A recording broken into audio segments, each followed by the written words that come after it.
बाबा साहब अम्बेडकर की जयंती के अवसर पर तेलंगाना के मुख्यमंत्री सम्माननीय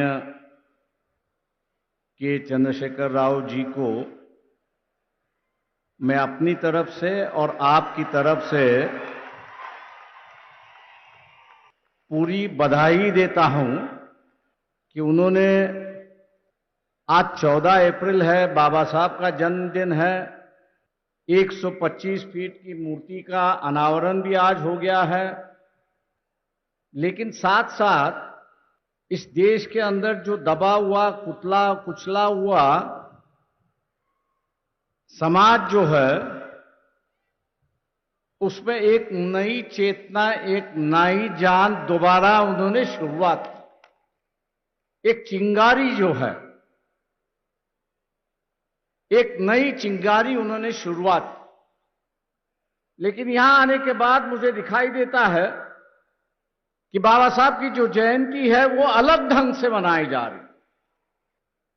ना सिर्फ उनके गुणगान जा रहे हैं, गुण है, गान है, उस पर लोग गा रहे हैं, लेकिन हकीकत में जो बाबा साहब यहां पर चाहते थे, इस देश में जो हमेशा बाबा साहब चाहते थे, उस पर शुरुआत हुई। बाबा साहब ने एक इकोनॉमिक थीसिस लिखी थी कि जिसका नाम था प्रॉब्लम ऑफ रूपी, रुपए की समस्या।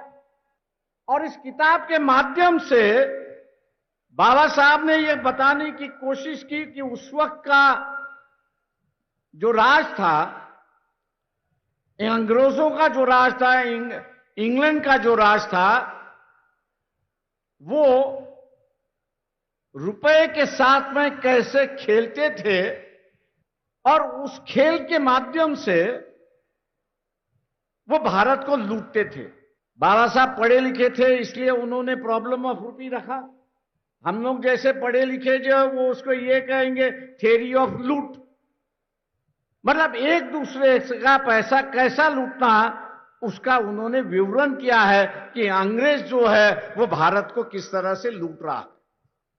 दलित बंधु का जो उद्घाटन हुआ, ये थोड़े बहुत पैमाने पे इस थ्योरी ऑफ लूट को रोकने की कोशिश की जा रही, क्योंकि यहां जो प्रोडक्शन करने वाला है और बेचने वाला जो है, वो यहां का दबा कुचला हुआ समाज नहीं है, दलित नहीं है, आदिवासी नहीं है, वो तो सिर्फ खरीदने वाला समाज है। आज उसमें भी एक व्यापार की भावना, कमर्शियलाइजेशन है, उसकी कोशिश की जा रही है। मैं उसकी सराहना करता हूं और मुख्यमंत्री चंद्रशेखर राव जी का धन्यवाद देता हूं कि उन्होंने इस देश को आर्थिक दुर्बलता से कैसे लड़ना चाहिए, और साथ साथ ये जो पॉवर्टी एलिवेशन का जो सरकार का कार्यक्रम है, उसको एक नई दिशा देने की कोशिश की।